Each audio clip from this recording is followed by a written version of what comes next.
Today by Dr. Brett Campbell, a critical care anesthesiologist at Ascension St. Thomas Hospital West. Director Chief William Swan of the Office of Emergency Management and Nashville Fire Department, and Dr. Michael Caldwell, Director of Public Health, are here to help answer your questions. We'll now begin with Mayor John Cooper.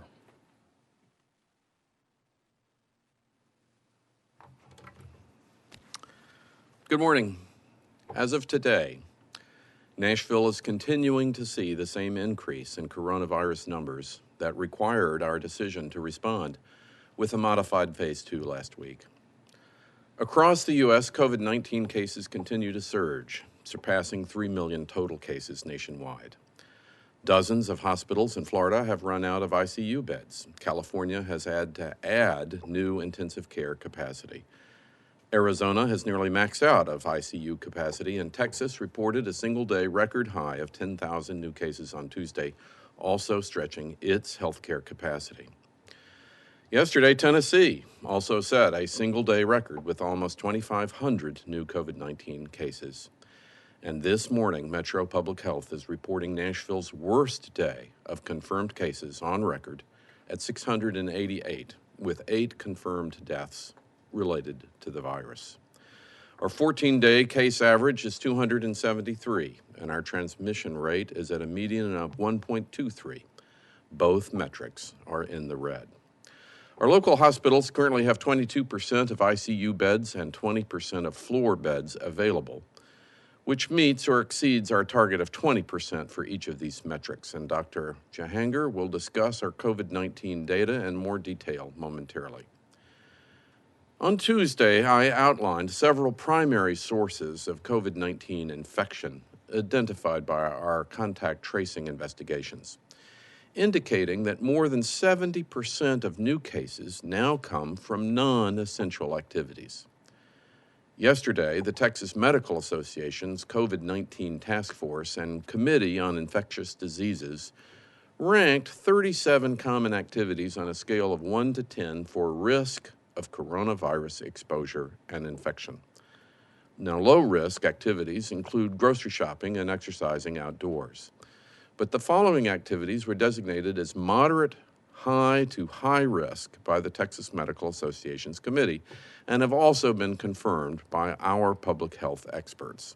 At the top of the list is going to a bar, attending a religious service with more than 500 worshipers, going to a sports stadium, attending a large music concert, going to a movie theater, going to an amusement park, and eating at a buffet-style restaurant.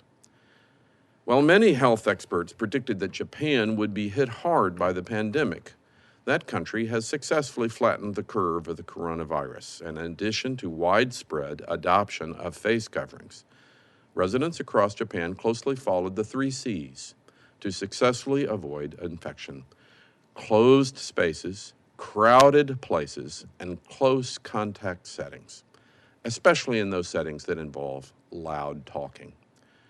As a reminder, Texas recently closed all bars statewide due to a recent spike in COVID-19 cases. And as of yesterday, all bars in Shelby County, Tennessee have closed to the public. Shelby County's transmission rate has risen to 1.24 over the past weekend, which is similar to Davidson County's median transmission rate of 1.23. Now, since Nashville's face covering ordinance was first announced, approximately 10 other counties across the state have adopted similar protocols, including our neighbors in Montgomery, Robertson, Williamson, and Sumner counties. 22 states have now mandated the use of masks and face coverings when out in public to slow the spread of coronavirus, including Kentucky and Virginia, both of which have significantly lower transmission and positivity rates than Tennessee. A majority of our peer cities and many other U.S. cities with global tourism industries have issued mask ordinances to protect their residents and workers and to ensure the long-term success of their local tourism economies, including Austin, Atlanta, Chicago, Charlotte, Denver, and Orlando. As I have said before, a coordinated effort is the most effective effort, which is especially important as we confront our current public health crisis. Our experience with this disease continues to prove that public health is best when in a concerted effort at the local, state, and federal levels. Now, it is worth noting that a recent report by the University of Washington's IMHE estimates that if masks were required throughout the state of Tennessee, there would be an average of just 50 cases each day by November the 1st. The report concludes we could potentially reduce the expected loss of life in Tennessee by 50% by October the 1st by wearing masks. We need to listen to public health experts to help us protect Tennesseans and ensure the long-term success of our economy. Now, analysis by Metro Public Health has found that since June the 15th, when our most recent spike of cases began, nearly 3 out of every 10 Nashvillians with COVID-19 are between the ages of 25 and 34. All age groups under the age of 35 have risen since June the 15th, while rates of infection among all older age brackets have decreased. Nationally, people under age 40 now make up the majority of COVID-19 cases. Now, mortality rates among young adults are not as high as older adults, but young adults are certainly not immune to suffering from the disease, succumbing to it, or spreading it to others. Stopping the spread of the disease from the young to an older cohort, which in many cases can be fatal, has to be a priority of all our public health efforts. Now, the virus can be fatal to the young too, as reported by local news media Darius Stettles, a 30-year-old male and resident of Davidson County with no reported or known medical history, died of complications related to COVID-19 on the 4th of July. And we join Darius's family and friends in mourning his tragic and untimely death. Now, those who are fortunate enough to survive COVID-19 may face long-term breathing problems, neurological problems, and cognitive deficits that may result in a permanent loss of independence. Many people in Nashville have pre-existing conditions that will make treating COVID more difficult with worse outcomes. Asthma, diabetes, heart disease, common pre-existing conditions add to the peril of the disease. It is estimated that over 35% of all Tennesseans have high blood pressure. Now, this morning, I want to welcome Dr. Brett Campbell, a critical care anesthesiologist at St. Thomas Hospital West, who is with us this morning to discuss his experiences in the ICU and the importance of taking personal precautions to keep ourselves and each other healthy. Remember, your efforts, each one of our efforts, will determine our public health outcomes. Please wear face coverings in public places, maintain a safe social distance from others, and visit a Metro Community Assessment Center to receive a free COVID-19 test if you feel symptomatic or believe you may have been exposed to the virus. I'll now turn it over to Dr. Alex Shahanger, Chair of the Metro Coronavirus Task Force.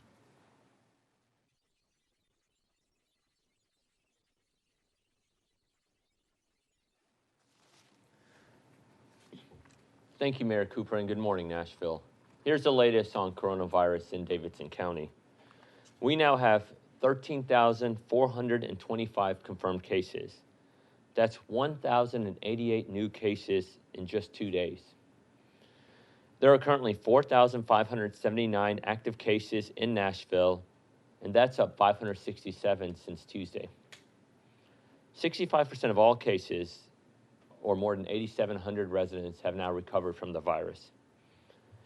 Since our update on Tuesday, 10 Nashvillians have died because of COVID-19, and 129 Nashvillians have now died as a result of confirmed COVID-19, making our mortality rate for our city at 1%. Our 14-day rolling average of new cases continues to increase. This morning, the average is 297. That's around 30 cases more per day since our update on Tuesday. The transmission rate in Davidson County, as the mayor noted, is 1.2. And we continue to monitor hospital capacity very closely. This morning, 22% of ICU beds are available and 20% of hospital beds are available. And 188 people are currently hospitalized in Nashville hospitals because of COVID-19. This is up 31 people since Tuesday. 7,021 residents were tested in the past 2 days, and 15.5% of them were positive. Overall, more than 116,000 Nashvillians have been tested for COVID-19, and 11.6% of those individuals have been positive. The doubling rate of the virus is at 23.6 days. This is still over our 14-day threshold. However, this number is heading in the wrong direction and is where we were 2 months ago. We have to go back to what we were doing a couple of months ago and redouble our efforts to fight this virus. This means first get tested if you have any concern about the virus. The community assessment centers are open today and every Monday through Friday from 9 a.m. to 3 p.m. They're located at Meharry Medical College, at Nissan Stadium, and at the old Kmart on Murfreesboro Road. You know, we've increased our capacity at Nissan Stadium with additional tents and personnel. And I actually visited there yesterday, and I saw National Guard working side by side with our partners from Meharry Medical College to give every Nashvillian who needs a test. This week alone, 6,200 people have been tested at our 3 community assessment centers in the first 3 days of this week. It is really important to stay home if you can. And if you have to go out, wear a mask. I cannot overemphasize this very simple thing you can do. As the mayor noted, the University of Washington's IHME report did show that wearing a mask would greatly drop the mortality of this virus in the community. But to be successful, 95% of our community needs to wear a mask. And masks are just one way to fight the virus. The other two, very easy. Wash your hands and keep your distance. Now, it's clear the numbers are going up and all of us are frustrated. And it's been a really long 4 months. However, COVID-19 is not going anywhere if we continue doing what we're doing. And with the data going in the wrong direction, we all need to recommit our focus and make sure we do everything we can to stay safe. The faster we can flatten the curve, the sooner we can go back to reopening society.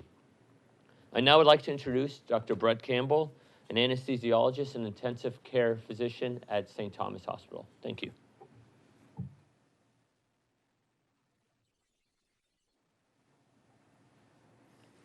Thank you for the introduction. First off, I'd like to say that I really appreciate the opportunity to come here and speak today. I've been proud to be a part of what has been a significant collaboration of resources and knowledge that I've really come to expect when Nashville faces a crisis. First, I've got the bad news. The bad news is that the coronavirus is a very serious infection. And as an intensivist, I deal with typically the sickest cases that come through the hospital. Severe ICU courses of coronavirus can typically last weeks, sometimes months. All of these severe cases require intubation, which is where we put a breathing tube through your mouth into your trachea or windpipe, and then ventilation, which is where we put you on an artificial breathing machine to help support your lungs. Most of the cases that require intubation also require placement of additional invasive lines, tubes, catheters. These are things that we can give you nutrition through, that we can give you medications, fluids, and monitors. Many of the patients that are sick with coronavirus develop dysfunction of other organ systems. Kidneys is a very common one. Some patients require dialysis, which is another invasive catheter. That's to clean the blood. And then a lot of these patients develop disorders of the clotting system. That seems to be typical for coronavirus, uniquely pronounced, I'd say, in this disease. Some of these patients develop lung disease that's so severe that they progress to the point that they need prone ventilation, where we actually have patients on their stomach. We have special beds that help us do this, but oftentimes we have our nursing staff and providers turn the patients manually when we don't have availability of those beds. And then some patients are so severe that they require ECMO. And ECMO is essentially a very high-intense therapy where we take the patient's blood outside of their body through catheters, oxygenate it, and then return it to the patient. And that's the primary way that they get oxygen. As you can imagine, those types of support mechanisms require a lot of staff, a lot of resources. Despite all these interventions, some of the patients don't survive. For those that do survive, the road to recovery is long and often can be very challenging. Significant weakness results from being on the ventilator from muscle loss. Those patients often require staying on the ventilator for prolonged periods of time. Some of them require tracheostomy, where we move the breathing tube from the mouth to the front of the neck. That helps us to wean them from the ventilator. Patients often develop delirium in the ICU, which can be extremely difficult not just for them, but for their families. And that's particularly true because families aren't often allowed to be with the patients, and so it can be very hard to see them suffering through that. The patients can also have lasting damage to certain organ systems, kidneys, as well as, of course, the lungs. We see scarring in the lungs that can last and make the patients have difficulties with breathing for prolonged periods of time, even after they've recovered from the acute phase of their illness. And then there's a well-described psychological trauma of going through the experience of being a patient in the ICU. It's very similar to PTSD. So it may be easy to think of yourself as invulnerable to this experience, but I would ask you to consider that our highest ICU volumes for our hospital and the highest acuity, that means the sickest patients that we've seen, have come in the past few weeks. This runs in tandem to the increase in new cases that have been diagnosed in our region. It's not very surprising. What's more surprising is that while we have treated severely ill patients across the age spectrum, from the very young, we've had a few patients in their 20s who have been very critically ill, the majority of the patients that are severely ill are in their 50s and 60s. So you may not be in that age range, but I would bet that you know somebody who is, and you care about them. So on to the good news. First, we've treated severe viral illness before. A lot of the same foundational basic principles for the treatment in the ICU of viral illness apply to coronavirus, a lot of the support mechanisms. So we have a good foundational basis for treating viral illness. Secondly, the sheer volume of global cases has led to a flood of experience and scientific learning that has made us better at treating this virus in particular. Lastly, and perhaps most importantly, is that this disease is preventable. Those of us who deal with COVID patients on a daily basis share an enthusiastic respect for social distancing and personal protection while we're at the hospital. But it doesn't end there. We recognize our role in helping prevent the spread of illness and protecting the well-being of our community. We also recognize that we can't do it alone. Fortunately, this is Nashville. Nashville has faced crisis after crisis before and has united against it and has overcome. So I would urge everyone to take simple steps such as social distancing, avoiding large crowds, washing your hands frequently, and of course, wearing a mask when you're out in public to protect not only yourself, but those around you. We all have a role to play in stopping the spread of this disease. Please do your part. Thank you.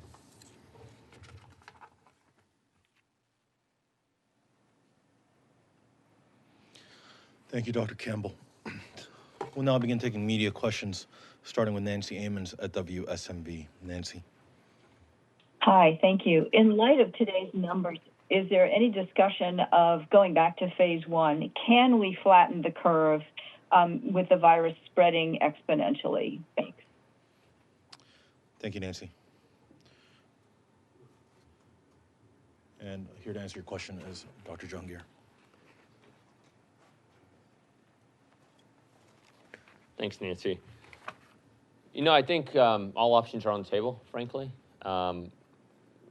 We just a week and a half ago, we placed in a mask order. Just a few days ago, we went to the modified phase 2.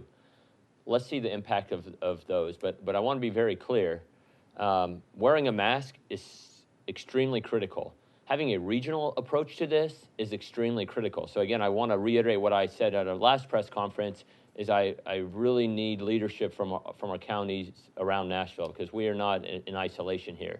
So while, let's see how the things we've put into place work, but we need people to actually work with us and make this happen. But if we want to save as many lives in this city as we can. So that's how I'll leave that. Thank you.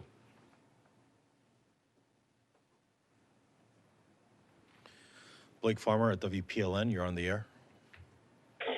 Yes. When you all talk about bars, have you all had any problems with bars refusing to close? I know there were a few early on, but have you all had to take any further measures to force some of these limited service restaurants to close? Thanks, Mike. Hugh Atkins. Thank you. Yes, last weekend we had a few bars that we had to make visits to because we found out that they were operating. And the ones that we went to, once we explained the order to them, voluntarily closed and ceased operations immediately and had the patrons leave. There was some legitimate misunderstanding when we moved to Order 9 that when we had Order 1, when we originally reduced capacity to 50% and closed bars, bars were allowed to modify their operations somewhat and operate as restaurants and be at 50% capacity. That was not the case with Order 9. We are asking them to completely close. So in each of the places we went to this past weekend and required them to close, again, they voluntarily complied, and their explanation was that they thought they were going back to the same practices as Order 1. Thank you. Mr. Peter White at the Tennessee Tribune. Hi, thanks for doing this. I have two questions for the mayor, and I'd also like Dr. Jahanger to answer the second one. President Trump said the other day that he was going to put the pressure on governors to reopen the schools in the fall. So my question to him is, that probably would come through Governor Lee's office, if the mayor has received any pressure to reopen the schools. And my second question is, in places like Germany, which the president referenced the other day, they are reopening the schools, but they're doing two things that we are not doing and cannot do. One is they're putting money into schools, and as you know, the HEROES Act is sitting on McConnell's desk. So we don't have the money to open up the schools safely. And secondly, Germany has reduced the infection rate. Ours is going in the other direction. So my second question is, if that does not change, will the mayor order the schools to stay closed? And I would like Dr. Jahanger to comment on his part of that. Is he going to recommend that they stay closed if we don't improve those metrics? Thank you, Mr. White. Mayor Cooper. Thank you, Peter and the Tribune. There's a press conference today at 1 o'clock that Director Battle is going to be having to, I think, go over in detail their phased plans for reopening. They'll have a lot of details. I encourage everyone to tune into that. There's nothing more important than getting our schools back. This is one of the most distressing things about the most recent outbreak and increase in cases is the challenge, the extra challenge that it puts on to schools. Now, if I can, but I've received no pressure one way or the other, but there are missing resources. It's clearly going to be more expensive to reopen the schools, which Nashville is trying to address with its moves in the digital divide. But federal money would be welcome, particularly on this great national priority, and as the national government focuses on getting schools reopened, make good their challenge to us and give us the resources to do it. You know, don't just say we want you to do it, give us the resources to help make that possible.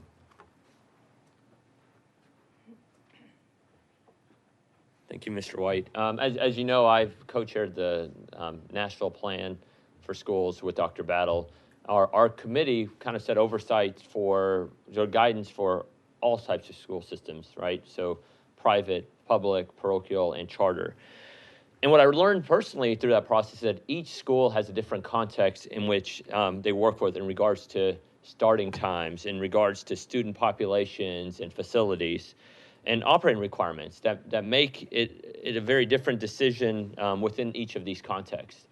And so what I've learned through this process also is that each of the school system leaders with whom I worked with are looking at all that context and have put the health of their students and their faculty of most importance, and they will look at with what's best in health as well as what makes sense within the context they work with. So I think each school system will have to evaluate that and make decisions based on the context in which they operate. So I'm very confident in the leaders with whom I've worked with that they will make the right decisions for the schools in which they oversee. Thank you.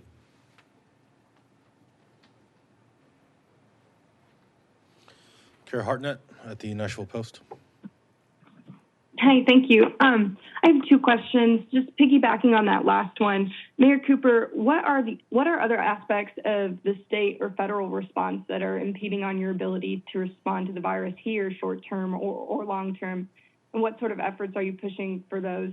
And then, Dr. Jahanger, can you provide benchmarks for your future response? At what point will elective surgeries be suspended? At what point would stay-at-home suggestions turn into mandates again?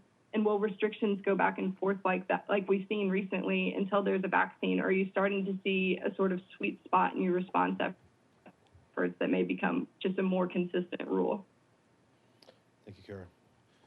Mayor Cooper. Well, thank you, Kara, for that question. It is something I worry about every day. The challenge is what are the resources going to?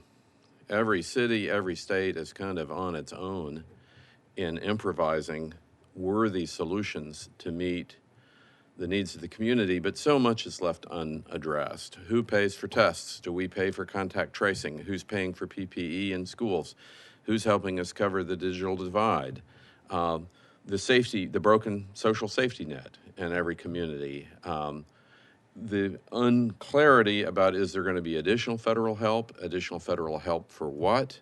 We have too many needs. We have to address schools, public health, getting people back to work, restarting our economy, their own challenging economic needs in this time of unemployment, and then there is no national clarity. There are buckets of money, but there's no national clarity on what is actually being paid for by whom. The previous question flagged this constant challenge of, in effect, be giving mandates to reopen schools, but not necessarily the resources to do that.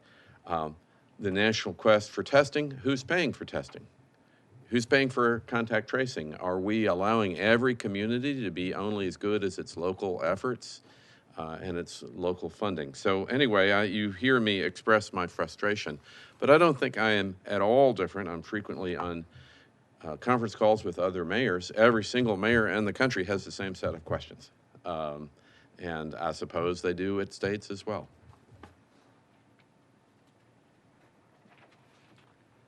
Thank you for your question. So in regards to hospitals, I think it is, this is the area I focus on a lot over the past several weeks. Almost every single day, I speak to leaders in the state. I speak with the CEOs of every hospital system. I personally look at the state's HERTS dashboard probably more than I even should every day, because it is something that does give me a lot of concern. So to your question of what is that trigger to for example, open the alternative care site in Nashville General? Well, the state makes that decision, but we're working very closely with them. The numbers we provide to you when it comes to hospital capacity every day, that is hospital capacity without each individual hospital implementing their own surge capacity. So to my knowledge right now, from my conversations yesterday, no hospital has per se implemented their own surge capacity to augment the hospital capacity. But then on top of that, as I mentioned, there's a benchmark number that I don't know off the top of my head. I apologize, that the state follows every day to look at what total capacity is in Nashville, and when you hit this line, then they'll staff up for the alternative care site. We're not there yet. I don't believe Memphis is there yet, because they equally have a same number that the state follows. Regarding the other metrics as to when one rolls back, this thing is changing so rapidly. I can't, in good faith, give you a number and just tell you that it's that if we hit this number, we're gonna do it.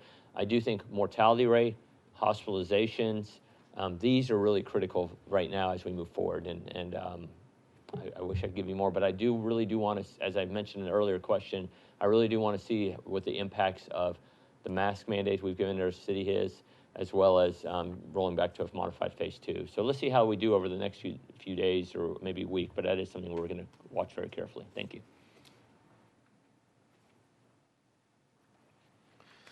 Dennis Ferrier, Fox 17.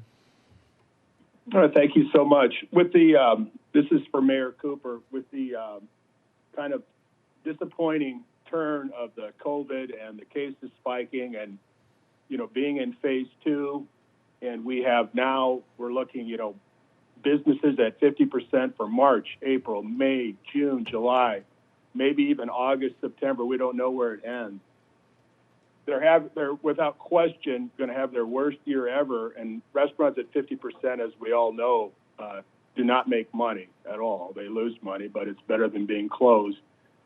Does it not seem almost cruel at this point to ask for a 34% property tax increase from businesses that, without question, if they survive, are going to have their worst year ever? Thank you. Thank you, Dennis. Mayor Cooper. Thank you for the question, Dennis. As I've said many times before, it's terrible. It's awful. It's necessary.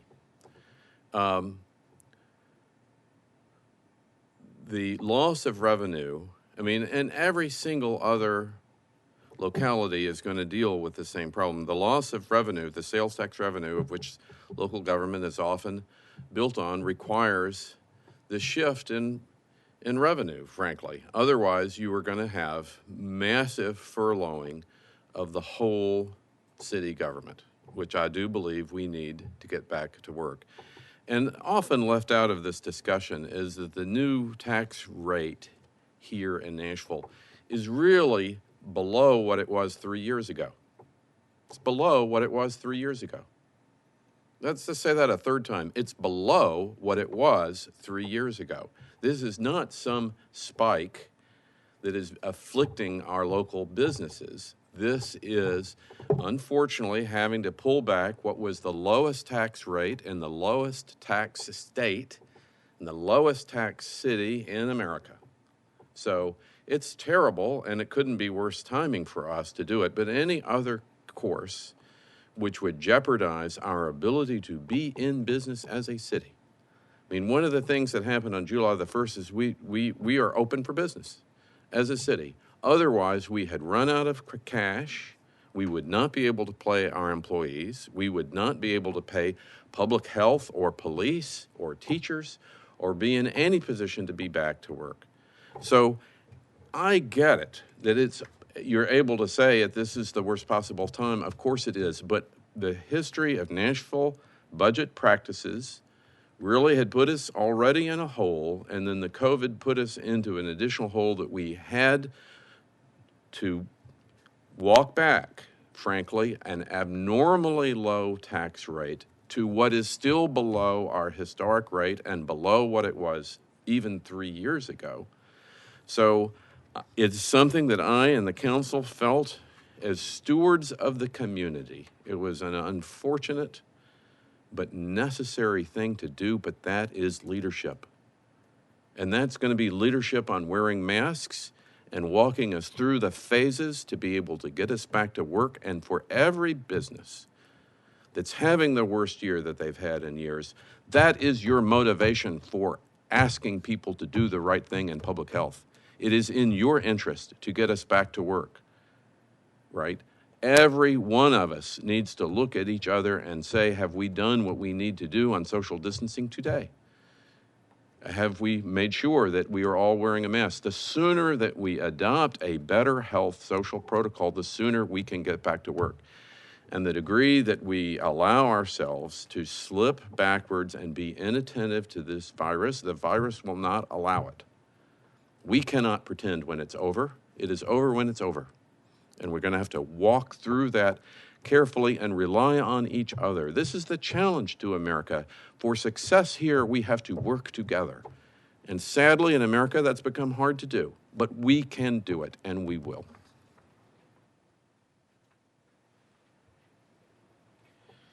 Ian Jung at the Tennessean. Good morning. There are 312 cases recently reported in the past 2 days that came from tests in June. Does this mean those individuals weren't contact traced and could have unknowingly spread the virus if they didn't self-quarantine? Is there an idea how that delay could have had an impact on the cases we're seeing today? And in general, is Nashville's testing and contact tracing capacity? And my last question is, we've heard about watching the impact of the mandate and repeatedly that masks are critical. On Tuesday's briefing, we were told that police are still focusing on educating the public and that, quote, they will reach a point when they're ready to start issuing citations. My question is, when is that time? And is there still concern that the mandate can't be enforced here? Thank you. Thank you. Dr. Jung here. So to answer your first question, it's a hard question to answer because I don't know with certainty where all those tests came from, which lab. It could be, and I don't know this with certainty, but what you said, yes, it could be that part of those people got delayed results and they weren't aware they were positive. Our hope is if somebody is getting a test because they're worried about getting the test, they would self-isolate until they get the results. So I don't know which labs all those came from. Some of those individual labs actually have an online portal that people can get their results much quicker than it takes for the result to go from the lab to the state, then to us. So some of those delays, maybe you're mitigating by having a direct portal. So I don't know the exact answer to that question. I'll tell you that our community assessment centers, we did change our lab that we used a week or two ago, and we've now seen much quicker turnaround times at our city sites that we have ability to control. So the turnaround times for those, I'm happy, have gone down tremendously. But to answer your first part of the question, it just depends on which labs those came from. So thank you, and I'll let Mr. Atkins speak to your second question.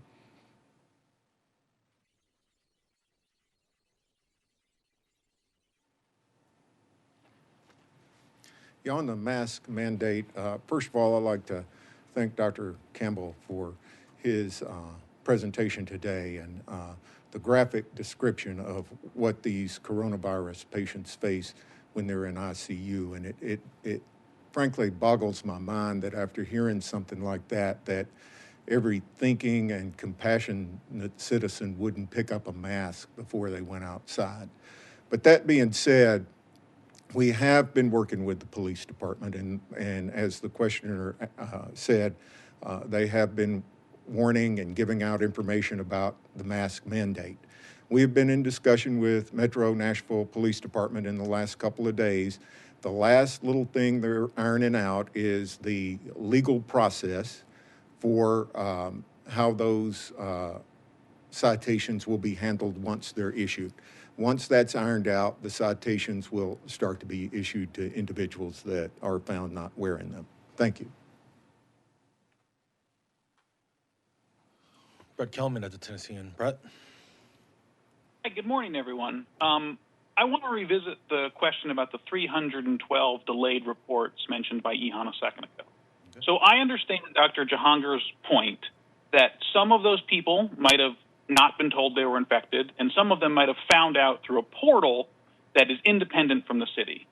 The question I specifically want to ask is if the city did not know about those infections and therefore could not contact trace those 312 people during the time that they were symptomatic and contagious.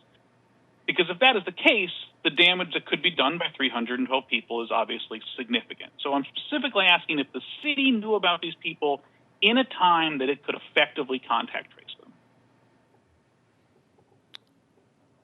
Got it. Thank you. Dr. Caldwell.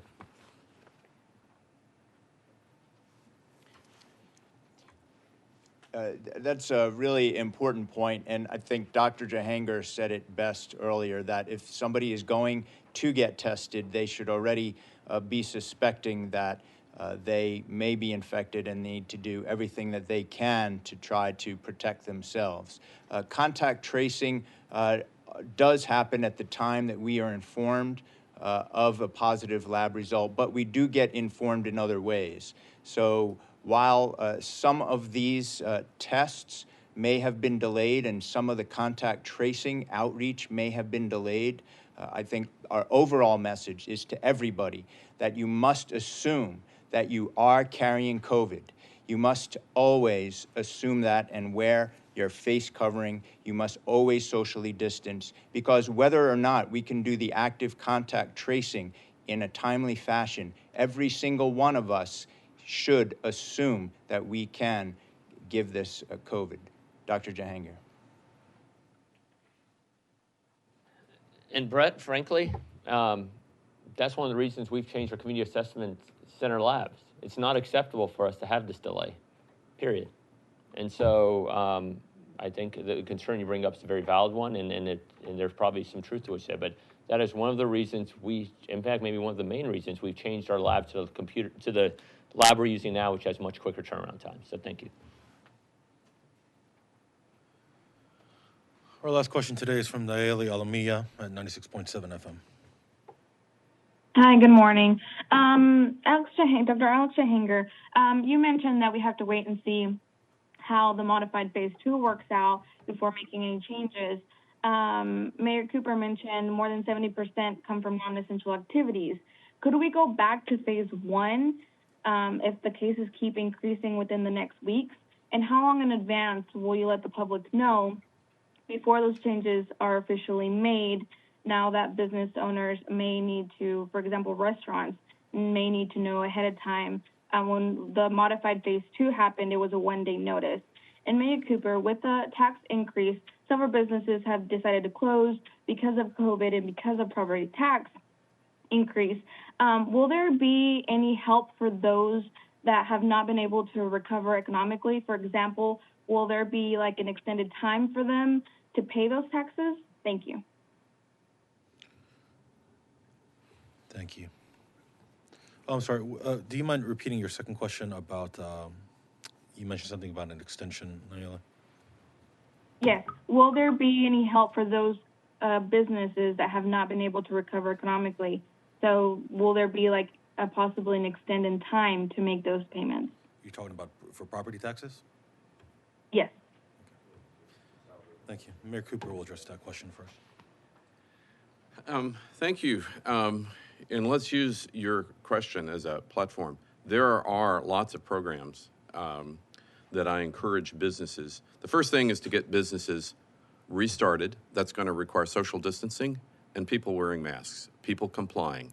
That's what's going to get us on to back to our roadmap for recovery. So if we're talking about helping businesses, that's the first step. The second step is there are state and federal resources that they can use to help supplement their need. They're part of the social safety net too. We need vibrant businesses, particularly small businesses.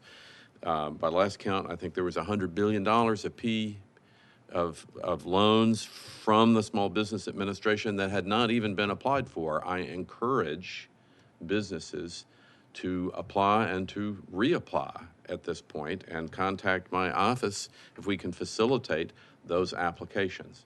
Finally, the property taxes, of which will be a tiny fraction, the increase compared to what they normally pay, that is due in February. So I am hopeful that we're going to get our ship righted and get behind this disease by February and we can be back to normal. Now, it's astounding how persistent the virus is, and we had all hoped to be in better shape than we are, but let us be realists and understand the difficulty of the disease and then get on. First step is social distancing and compliance. It is when we, in a restaurant, if somebody is smoking, for a long time people used to smoke in restaurants, right? It was the other customers that put an end to that. It was the other customers that insisted on their right to a smoke-free environment. When we get to that same tipping point in Nashville where we have the expectation of wearing a mask, then I think we can get to this much better environment, which is flagged by the University of Washington report of, in fact, how masks alone do drive down the incidence of the disease, but it's going to require community enforcement, community involvement, community requests. Before that, we're going to get on to the next phase. That is the first step to recovery. And that's what we need to get on with right now in the weeks ahead. And to your questions around phase one, or going back, I want to highlight a few things. The difference between now and March is we've built a public health infrastructure now with a lot of public health investigators, contact tracers. We have about 125 now. We've hired about 20 more. Dr. Caldwell has directed essentially all hands on deck because I think anyone could say there's just, when you have 688 new cases in a day, 200 people is probably not enough to call those people, right? So I think I say that initially to then say this. We still do have about 125 to 130 people who are making calls. What those people are learning informs our decisions on how to move forward. So we went to a modified phase 2 based on data that we had obtained that showed that these individuals who are getting infected now were younger, were in the urban core, and were going to, different bars and parties. I mean, if you remember a week ago, I was telling you there was 10 clusters, and that was quickly identified by our public health investigators. So when we're talking about, are we going to roll back to a phase 1? I think we need to really think about the question of, will we pull the trigger to stop things that have been shown to cause further infection? And the short answer there is yes. We will have knowledge of what further infections are being caused by our public health investigator and contact tracing team. So I hate to just make a blanket, we'll go to phase 1 and phase 1 means blank. Rather, we will do everything needed to preserve the health of our citizens and residents in our city. And that's kind of the gist of it. But yeah, we'll do whatever needs to happen. Thank you. And I'd like to add on to the mayor's comments. The PPP application program has reopened as of July 6th. The Nashville Financial Empowerment Center is offering free virtual financial counseling for small business owners, and you can visit covid19.nashville.gov to sign up for a virtual appointment at the Need Assistance link. That is all the questions for today. I'd like to thank Dr. Brett Campbell for joining us this morning. The next scheduled Metro COVID-19 press briefing will air on Tuesday, June 14th at 9:30 a.m. Thank you for joining us. That concludes today's event.